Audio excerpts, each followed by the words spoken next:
Well.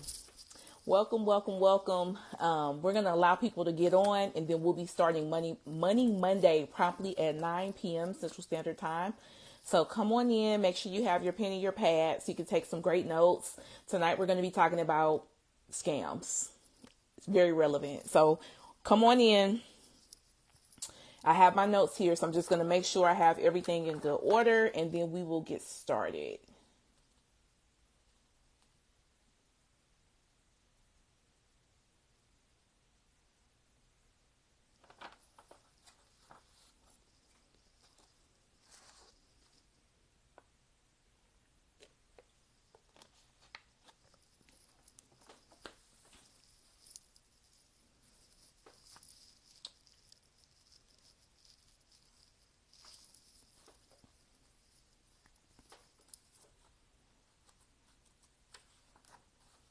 You guys will be able to fast forward this video so you can get past the silence, but we'll be starting in 3 minutes.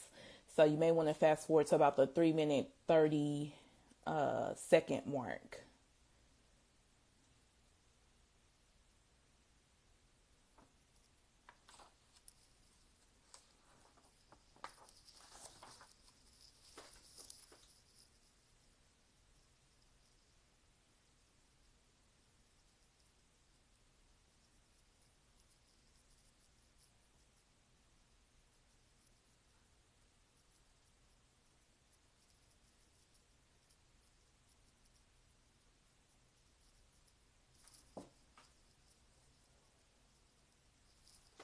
I started super early tonight. I just wanted to make sure I had everything in good order. So, yeah, it's Monday. So we're back. If you all have any ideas for Money Monday, inbox them to me. I'll be interested to see, what you want to see or kind of what you're struggling with, what you have questions on. I'd love to help you out with that. So just inbox them to me.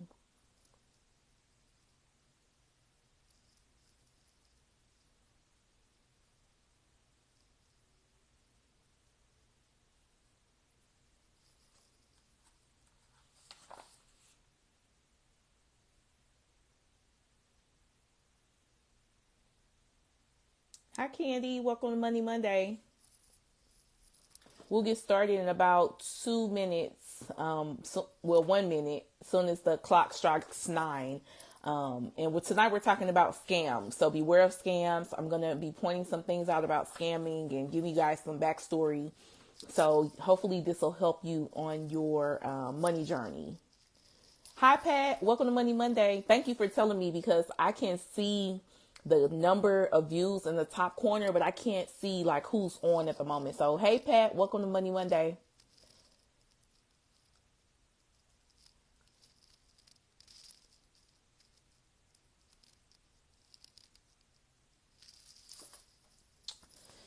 Okay.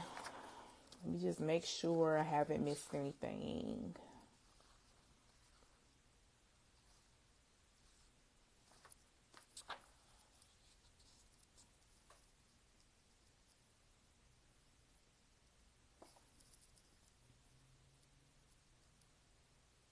Okay, it's 9 o'clock. Let's go ahead and get started. So tonight for Money Monday, we're going to be talking about scams and being aware of scams. There's a lot on social media right now with a guy, and he's well known. He has a lot of followers, and it got me to thinking. Of course, people are saying he's a scammer, but it got me to thinking about scams and how so many people are still losing a lot of money in 2023 to scam. So let's talk about it now. Your ability to spot a scammer or a scam will literally be life or death, right? It'll be the difference between you either keeping your life savings or you losing your life savings. When you think about a scam or scammers, I don't want you to think about one specific scam or one type of scammer. Some of the best scammers I ever saw came dressed in business suits and they had contracts. Okay. So you really have to be vigilant, and you have to be on it when it comes to your money and it comes to the way that you're doing business and the things that you're buying, to make sure that you don't get scammed. Okay. Now, the ultimate goal of a scam is basically to get your money, or it's to get your information to access your money. So you really have to be on it.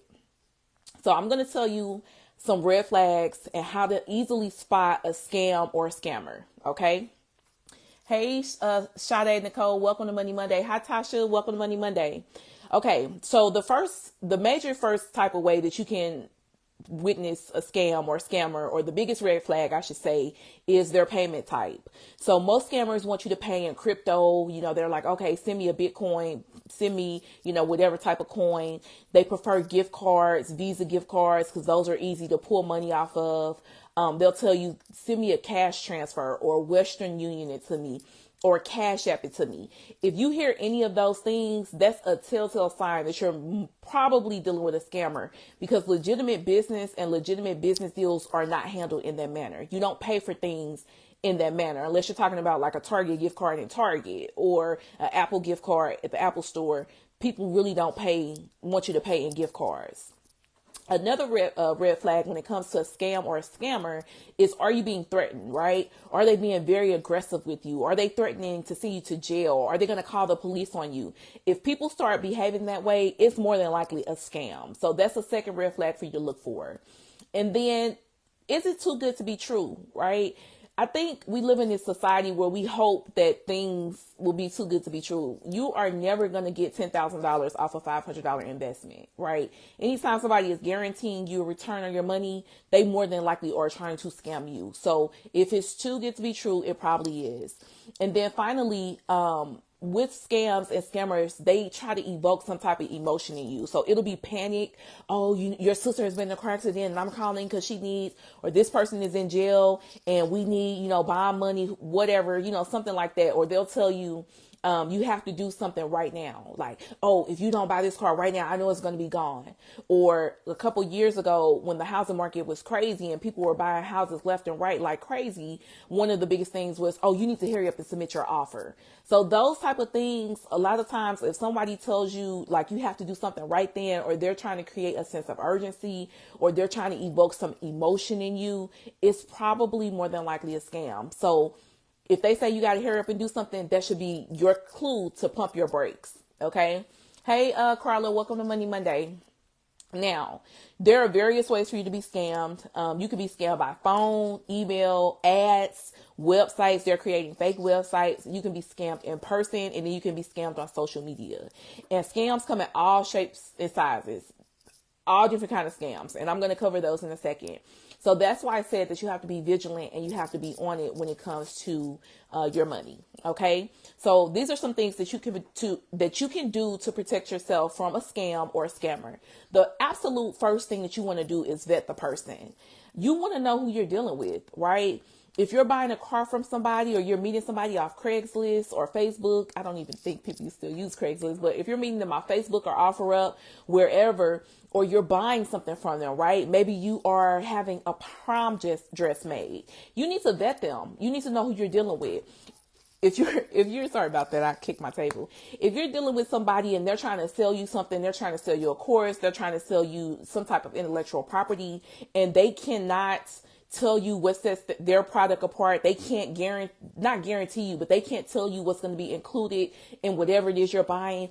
They can't answer questions about their credibility, where they went to school, what their experience is, if they have certifications, how long they've been doing X, Y, and Z. That is a red flag. Okay. Somebody, people love to talk about themselves. They love to brag. And so if somebody is not willing to share their accolades with you, that can be a red flag. Now, you also have elder scams where people are targeting the elderly.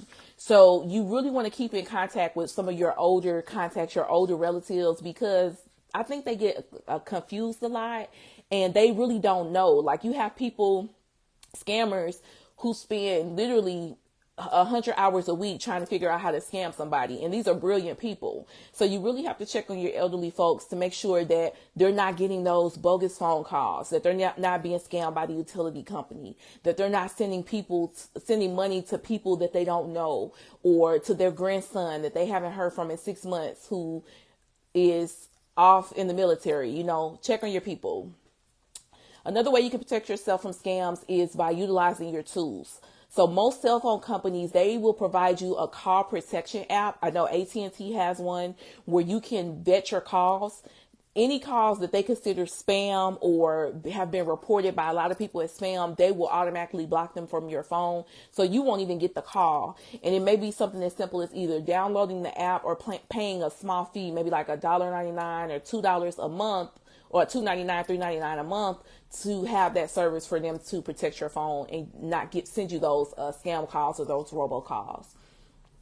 Don't click links in emails from people that you don't know. This is a easy scam. This is an old scam. This is a scam that's still working. Recently in Dallas last month, they had a ransomware attack that shut down the government's computer system for over a month. This happened at the beginning of May. It's still not resolved. And I can bet you $1,000 that it was somebody that clicked the link in the email. So if you don't know the sender, if you don't recognize the sender, if there are misspellings in that email, don't click the link. It's more than likely a scam. Okay. Another way that you can protect yourself is to use secure passwords. A 6-digit password that's all numbers can be hacked almost instantly. A 10-digit password that's all numbers can be hacked almost instantly. If you have a 13-digit password that has letters, lowercase and uppercase, combination of numbers and symbols, it will take over 2 million years to hack that password. So really start taking your passwords more seriously. Make them more secure. Stop using them for every single thing. Change them periodically, right? I know Google, they have an extension on their website, like in Google Chrome, where it'll tell you passwords that have been compromised. Change your passwords to make sure that you're keeping yourself safe. Another thing that you can do when it comes to passwords is turn on double authentication.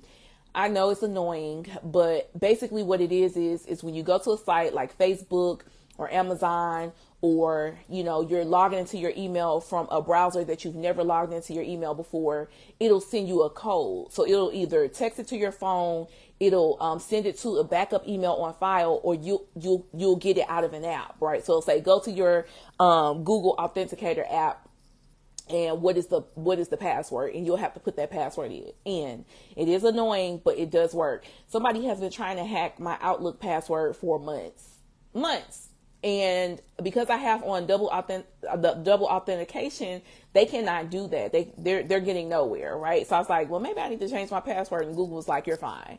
So definitely turn on that double authenticator, because that's going to help protect your information and protect you from scams and scammers as well. Okay, let's talk about URLs. So most people don't know this, but when you are on your phone's internet or you're on a laptop internet, you need to look for a lock. Okay, if the website has the lock in the URL bar, it's a secure website. If somebody emails you a link, let's say your bank sends you an email, it's like, click this link to blah, blah, blah, blah. Don't click the link. Take that URL, if it's Bank of America, and type it directly into your search bar. And once you type it in there, you're going to see the lock. If you see the lock, you're good. If you don't see the lock, you need to back up a little bit. Hey, Debo, welcome to Money Monday. All right. If somebody calls you, right, and this happens a lot on the phone, so they'll call you and they say, hey, this is Melissa calling from such and such at this bank or this institution or whatever. Say, okay, Melissa, can I call you right back?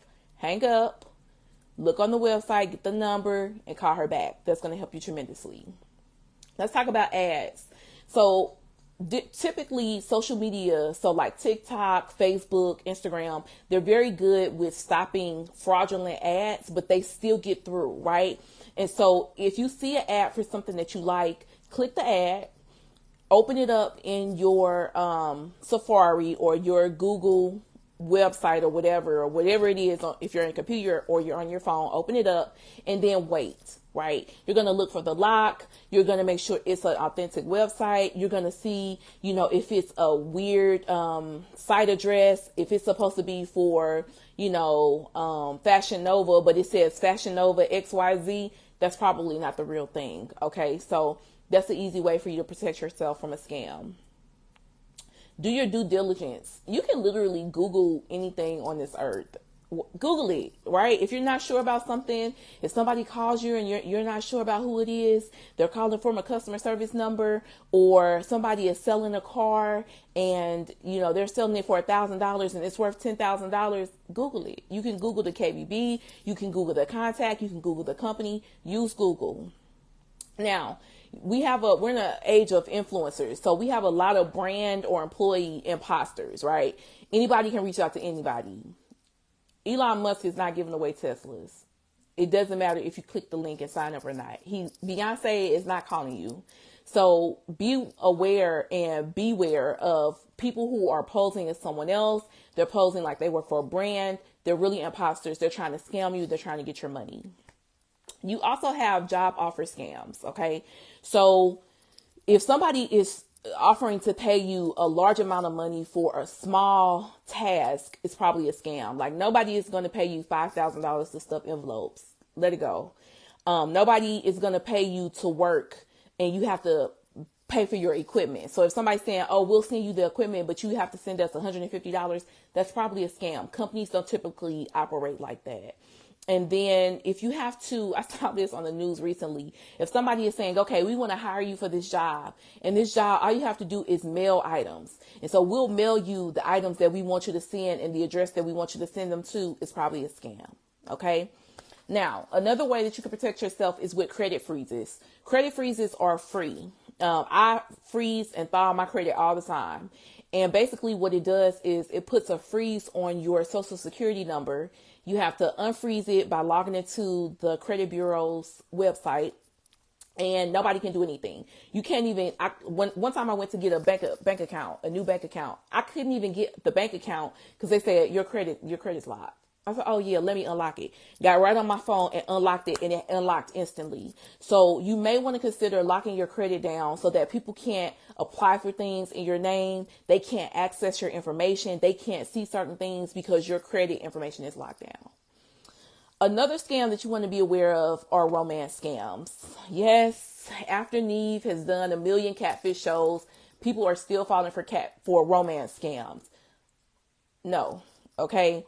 I understand, it's popular to meet people online. I get it, but you really have to go back to number one and vet the person that you're talking to. If you meet somebody on a website, on a chat room, on a dating app, and within a few months of you meeting them, they're asking you for money, they're probably trying to scam you. Usually it's a few weeks. So beware of those romance scams. Another scam that was going around that was very popular recently was credit repair scams. So this is a way that you can protect yourself from a credit repair scam. If the person you're working with tells you to contact the bureaus directly, if they tell you to give law enforcement or lenders false information, like saying, oh, I didn't apply for that credit card, I didn't run up that credit card $5,000, probably a scam. If they don't explain what your legal rights are, they probably are scamming you. And then if they promise you massive increases, they don't know, they can't guarantee you that your score is going to be raised by 100 points. That's not possible, right? They can say, okay, if we do this, this may happen. If we take off these inquiries, this possibly can increase your score. But if they're saying, I can guarantee you that your score is going to go up 100 points, it's probably a scam. Another way that you can protect yourself from money scams is when it comes to electronic payment transfers. So the first thing that you want to do is remove your card from Cash App. Do not leave your debit card. Don't leave your credit card connected to your bank account. That's connected to your bank account in your Cash App account. If you want to use Cash App, fine. I use Cash App as well, but I have to input my card every single time because there are a lot of Cash App scams going around. Some way they can hack your account with just your Cash App name. And so I've seen that before. If you're selling something online, let's say you're selling, a wedding dress. I'm selling a wedding dress right now, but let's say you're selling a wedding dress. Do not accept any cash payments via Cash App or Zelle. It's probably a scam. They're trying to get your information so that they can hack into your account. Let's talk about money flips. This was big, especially back when we were getting stimulus checks. People were doing these blessings. It was a couple down here in Dallas. They tried to legitimize the blessing scam. They were on American Greed and everything. It's no way for people to flip your money legally. Okay. So if somebody is telling you that they can take your $10,000 and make you $100,000 or your $500 and make you $10,000, it's probably a scam. They're going to take your money. You're never going to see your money again. You're going to be sad, and you can't even tell nobody because you're going to be so embarrassed. Money flips equals scams. Don't do it. Another popular scam are fake charities, disaster frauds, or GoFundMe's. So if you have a heart to give, that's fine. You can give, but do your research, right? So you want to make sure that the charity that you're giving to is actually doing what they're supposed to do with the money. You want to make sure that the person that you're giving the money in GoFundMe to is actually using the money for what they said they were going to use it for. I'll give you a situation that's happening right now. There's a popular person, I won't say who it is, but his daughter has a heart condition and he had a GoFundMe. Another entertainer posted the GoFundMe and people started donating to this GoFundMe, right? Not even a month later, this man is giving his mentor, whoever, jewelry. Like, you can afford to give somebody jewelry, but you can't afford your daughter's heart treatment. Like, no. So now people are requesting their money back. So when you're giving to these GoFundMes, make sure it's for legitimate reasons. Make sure it's for people who actually need the help. It's people who legitimately need help, right? And so I'm not telling you not to do any GoFundMes. Just use your brain, be smart. And then be aware of the sweepstakes, lottery, and prize scams. If somebody is asking you or telling you, hey, you won this big lottery prize, but we need you to pay $500 to collect it, it's probably a scam. You don't have to pay for collecting something that you won. And then doing online shopping. So I shop online a lot. If you shop online a lot, if you're constantly entering your card, you may want to consider using a credit card over a debit card. Credit cards tend to hold more weight, and it's easier to get your money back when you're using a credit card versus a debit card. The reason being is because the credit card company, that's their money, right? And so they're going to work twice as hard to make sure that nobody gets over on them. But if it's your bank account and you're like, listen, I got to pay my rent, they're going to move much slower than they would if you were using a credit card. Okay. I'm wrapping up. That's it. I want to make sure I emphasize to vet the people that you are doing business with. Vet them. You know, Google is free. You can Google anybody. You can see if they have bad reviews. You can type their name into Instagram, on Facebook with no spaces. You can hashtag them and look for their name. And all of these posts will come up telling you who this person is, who you're dealing with, especially if they have had bad reviews or they have had people that they didn't do right by in business in the past. So make sure you're vetting people. There are no shortcuts. There are no free lunches. If it's too good to be true, it probably is. Hopefully you can use some of these tips. Keep in mind that some of these things will help you keep your money. It'll help you from losing your money. It'll help you from being scammed, becoming a victim to these people who have nothing to do but try to get your money. Okay. Thanks for watching. I hope you guys have an amazing, excellent, blessed week. I will talk to you later. I'll see you next week and have a good one. Bye-bye.